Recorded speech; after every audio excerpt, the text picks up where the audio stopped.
Direktur Utama PSM Makassar, Sadikin Aksa, yakin Kongres Luar Biasa atau KLB PSSI akan hasilkan transformasi sepak bola. PSSI dijadwalkan menggelar KLB pada 16 Februari 2023. KLB untuk memilih Ketua Umum PSSI yang baru. Sadikin berharap dalam pemilihan nanti para pemilik suara memilih yang terbaik.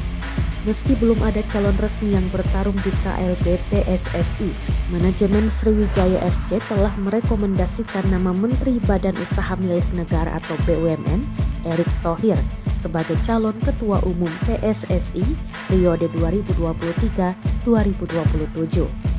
Sekretaris PT Sriwijaya Optimis Mandiri atau SOM, Faisal Mursyid, mengatakan Erick Thohir adalah figur yang cocok karena pengalaman yang dimilikinya memimpin tim olahraga di tingkat nasional hingga internasional.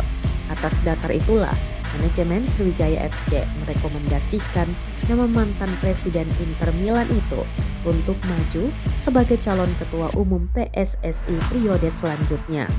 Akan tetapi Faisal menambahkan Sriwijaya FC akan mendukung siapa saja yang nantinya terpilih sebagai Ketua Umum PSSI pada Kongres Luar Biasa. Lebih daripada itu, Faisal memilih mengajak semua pihak pemangku kepentingan untuk fokus mencarikan solusi terkait keberlanjutan Liga Indonesia yang saat ini tertunda setelah terjadinya tragedi Kanjuruhan yang merenggut nyawa 135 korban jiwa.